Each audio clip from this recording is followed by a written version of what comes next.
Hi there, this is Professor Eckhouse. I'm going to talk about section 3.3, subtracting integers. And again, integers are positives and negatives. So subtracting positives and negatives are challenging.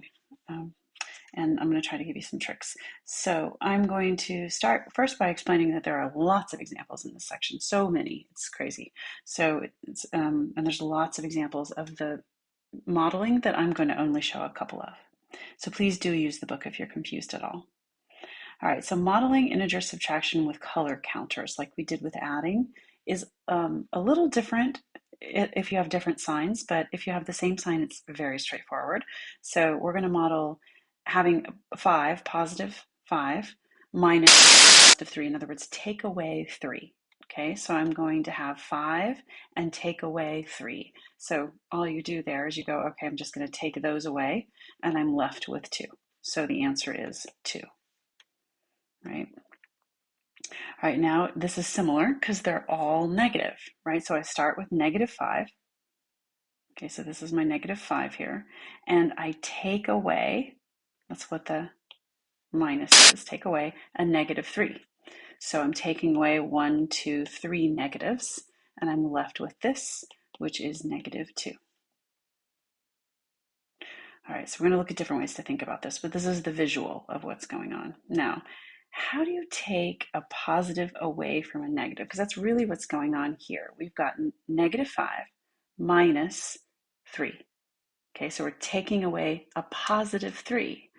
So here is our negative 5. And each one of these over here, so this is negative 5, this is 0.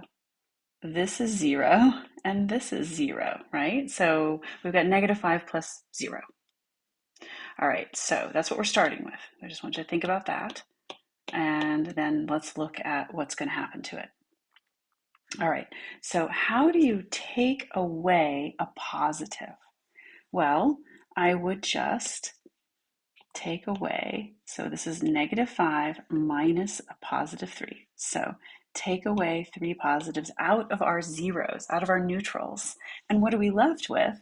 Well, we're left with 3 negatives. So this becomes negative 8. Okay, and I'm going to talk about how to do it mathematically in a second. So if this does not make sense and you only need numbers, that's fine. But for those who need a model to subtraction, try to make sense of this. Okay, I'm going to show you another one. So this one, the first one started with a negative and took away positives. Now this one starts with a positive. Take away positive. And then this one starts with a positive and takes away negative. So this one is a positive 5, take away negative 3. Okay, so here's our positive 5 minus, now this is 3 zeros. We've got a 0, a 0, and a 0. But we want to turn this into minus, taking away negative 3. Well, if we take away negative 3, that would be taking away these 3 negatives. So those would go away. And what are we left with? Each one of these zeros now has turned into a plus 1. Plus 1, plus 1, plus 1. So this is plus 3. So now we get 8. 5 minus negative 3 is 8. All right, so see your text section 3.3a for lots of examples and videos of things. Okay, so make sure you look there.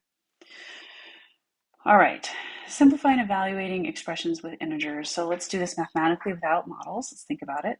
Subtracting a number is the same as adding its opposite. Okay, so this is so important to understand. Pause the video and think about it. Okay, so a minus b is the same thing as a plus the opposite of b. So whichever way works best in the problem, that's the way that's best to do it.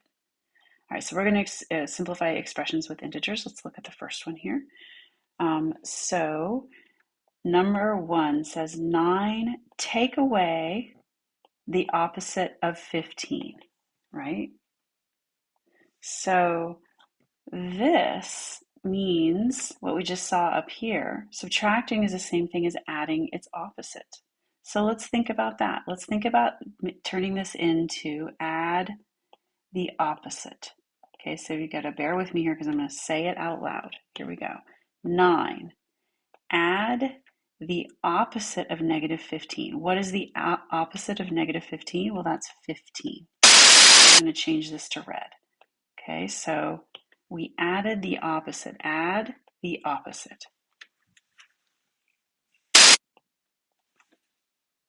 All right, so think about that. So we get 9 plus 15. 9 plus 15 is 24. All right, so now they're just having you compare that to just 9 plus 15, still 24. It's the same thing. So 9 minus negative 15 and 9 plus 15 mean the same thing. Okay, so these are the same. Same, they both equal 24. So you try number 2.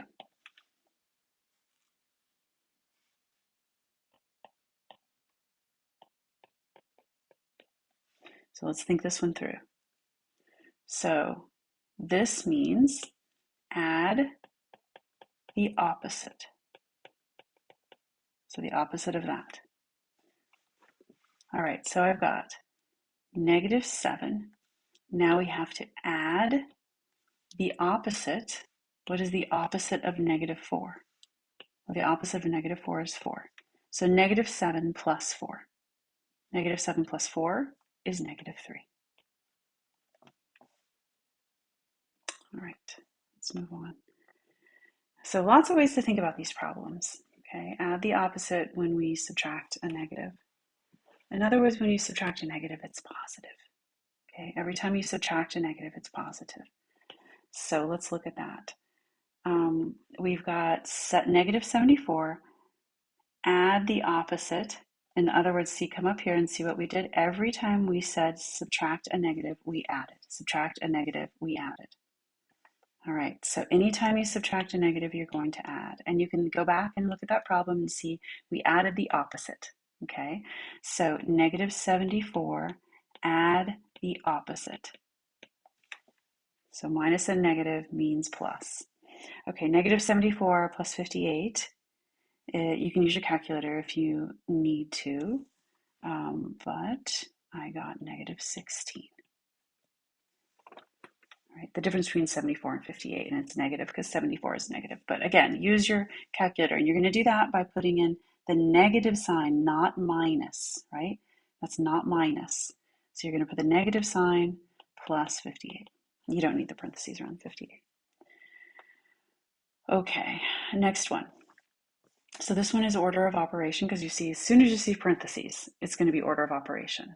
Okay, so 7 minus, now we need to do this portion right in here. Okay, so negative 4 minus 3 is like negative 4 plus negative 3. Okay, so in other words, another way to think of it is if you're on the number line and you say I'm at negative 4 and I need to subtract 3, that means I'm going to go left. Negative 5, negative 6, negative 7. Okay, so minus negative 7 minus 9. All right, so I get 7 minus negative 7. Now, a lot of people are going to say, oh, it's 0. No, it's not. It's not 0. Be careful. This is 7 plus 7. Minus a negative is plus. Minus 9. Go left to right. 7 plus 7 is 14. Minus 9. 14 minus 9 is 5. Now, if you're going to use your calculator, be really careful. This is minus. All right, that's the minus sign. This is in front of a number all by itself, right, is the negative sign. You're going to get an error if you use the minus sign, so just be careful. And those take practice. All right, using order of operation again. So what comes first? We've got multiply, minus, multiply, minus, multiply. Well, anytime you see multiply, those are going to happen first, okay? So the 3 times 7 needs to happen first, the 4 times 7 needs to happen, and the 5 times 8. Then we go back and do the multiplication. Then we go back and do the subtraction. Okay, so first start with the multiplication and then do the subtraction. 3 times 7 is 21, minus, so keep the minus. 4 times 7 is 28, keep the minus. 5 times 8 is 40. All right, now you need to go left to right. So 21 minus 28 is going to be, this is negative 7 minus 40, and that's going to give me negative 47. All right, so if you struggle with this kind of math in your head, keep practicing. Just do it as much as you can, but use your calculator to check your answer. And I'm going to talk about this a lot in class. Use your calculator as a tool, not a crutch. Okay? Don't turn it into a crutch where it's making it so you're not learning math or you're not practicing at all. Practice first, try to get it right, and then go and do it on your calculator and check. All right. Evaluate expressions with integers. So again, we're going to just keep on evaluating just like we've been doing. So we're going to evaluate x minus 4 when x equals 3. Okay, so we're going to take the 3 and we're going to put it in for the x, and we get 3 minus 4. I'm putting parentheses because that shows me I plugged the 3 in for the x. Okay, so 3 minus 4 is negative 1. All right, the second one, come over here. The second one is we've got x minus 4 when x equals negative 6. So I've got negative 6 minus 4. Again, the negative 6 in parentheses shows me I plugged it in for x. Also helps to make sure my negatives don't get lost. All right, negative 6 minus 4, they're both the same sign. It's like minus 4 is like saying plus a negative. So the two go together. They're the same sign, kind of, is one way to think about it. Or you can think about it as the number line. And you can also check it on your calculator. So negative 6 minus 4 is negative 10.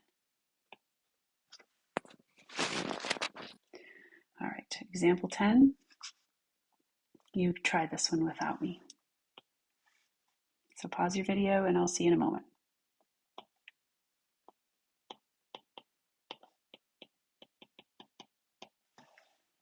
Okay, so 20 minus c when z equals 12. So we've got 20 minus, and I'm going to plug in that 12 right there.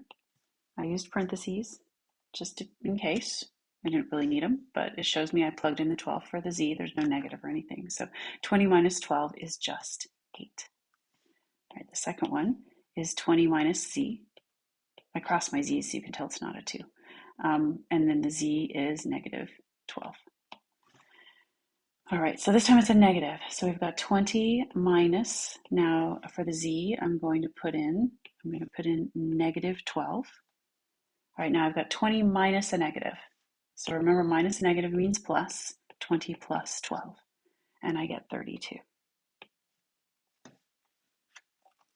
Okay, continuing on, a few more problems. So translate subtraction statements from words into algebraic expressions. So we've been doing this, but I'm just going to let's make sure you've got it, because minus is a tricky one. People often do it in the wrong order. We could say a minus b. We can say the difference of a and b. We can say, now notice this one's in a different order, right? So subtract b from a. You could also say b subtracted from a. That's another way to say it, right? But again, it's in a different order. So you've got to really think which comes first, and b less than a. So notice all of these here have b listed in English first, but it really does mean a minus b. It's still a minus b, just like these are a minus b. So read those carefully. Be careful to get a and b in the correct order, or your answer will be quite wrong. All right, so we've got to translate these and then we will simplify them. So the difference of 13 and negative 21. So remember, when we see the word difference, it means minus, and we always do it in the orders listed in words. So we're going to say 13 minus negative 21, we're going to write in parentheses. 13 minus negative 21. All right, so that means 13 plus 21. 13 plus 21 is 34. All right, the second one. Subtract 24 from negative 19. I want you to try this one first. All right, 24 from means we're going to take negative 19 first and take 24 away from negative 19. That's what from means. Take it away. All right, negative 19 minus 24, they both have the same sign basically, so it's going to get bigger in the negative direction. So this is negative 43. Use your calculator if you want to double check. All right, subtract integers and applications. So first, always identify what you're asked to find, and then write some sort of phrase or think it in your head, right? And then translate it to a mathematical expression. Then simplify it in answer, okay? Or at least let's do the parts in words at least in your head if you're not going to write it down. The temperature in Urbana, did I say that right? Illinois, one morning was 11 degrees Fahrenheit. All right, so I'm just going to mark this on this thermometer that I wrote here. So it's 11 degrees, right around in there, a little above 10. By mid-afternoon, the temperature had dropped to -9. Now, I've said this in another problem earlier. Dropped to. There's a big difference between dropping -9 degrees and dropping to -9 degrees. Okay, we wouldn't say dropping -9 degrees. That would be a double negative, so that's a little confusing. But just beware of what you're reading. Be careful. Dropped to -9, so it dropped down to here, right? So what was the difference between the morning and afternoon temperatures? Now, think about what we say when we say the difference between A and B. When we say that, that means A minus B, right? So here we're saying the difference between the morning and afternoon. So difference between morning and afternoon means we're going to have morning minus afternoon. So do this first so that you've got this straight. Highlight things, circle things, underline, whatever you need to do. Morning minus afternoon. All right, well, the morning was 11. Okay, so that's 11. And the afternoon was -9. That was the afternoon. Okay, so minus -9. We're finding the difference between them. Okay, so that means 11 plus 9. So that means 20. Okay, that means 20. All right, so think about the difference that's on this thermometer right here. Does that look like 20? So draw a little picture for yourself. So remember, you've got to get up to 0 first, and then you've got to go from 0 up to 11. That's finding the difference between the two. All right. Let's see if we have another one here. I think we have a couple more. All right, Dinesh hiked from Mount Whitney, the highest point in California, which I have over here on the left. I thought that was a lovely picture, to Death Valley, over there on the right, the lowest point. Okay, Mount Whitney is 14,497 feet above sea level, and Death Valley, I'll do that one in green, is 282 below sea level. What's the difference in elevation? I just thought I'd show you a little picture here of where they are. I thought this was kind of cool too. There's Mount Whitney over here on the left. And over here on the right is Badwater Basin. Badwater Basin is where Death Valley is. So here's a picture, an elevation picture. So Mount Whitney and then Death Valley is, where did it go? I think it's down over here somewhere. There we go. Yeah, so that is the walk, basically, the hike. This is the hike that you would, if you hiked from one to the other, that would be your elevation. All right, so let's look at how we would do this problem. So it's asking for the difference between, I'm abbreviating, sorry, Mount Whitney, and Death Valley, okay?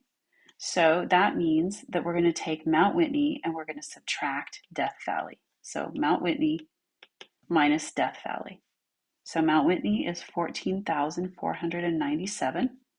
Death Valley is -282. Okay, so this is where people do it wrong, to be honest. I see it all the time, is you forget that you're subtracting a negative. Okay, one of them is positive and one is negative.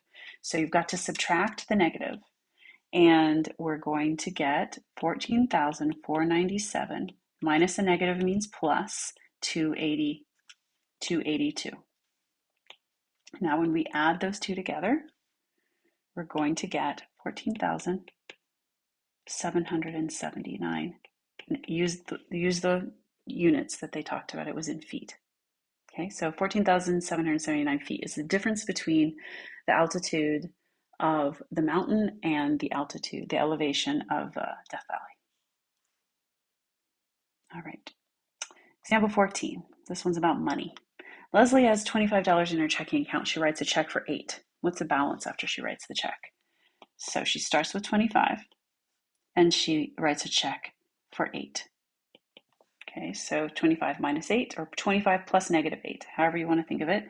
and you get $17. So that is her balance in her checking account after she writes that check. Now she writes another check for $20. So now she has $17,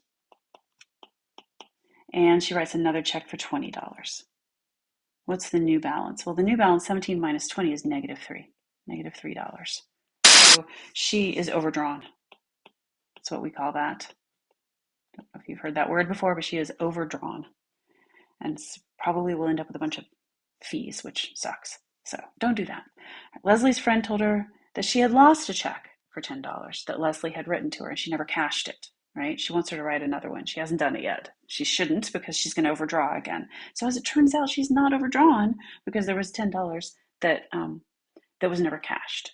So let's find out how much is in there. We've got -3 was what we thought we had, but her friend never cashed that $10 check. So we're going to add it back in. All right, so -3 plus 10 is $7. So she has $7 in her account. Should she write that check for her friend right now? Probably not. Maybe she should give her some cash. All right, I think that's all I've got. Thanks for watching.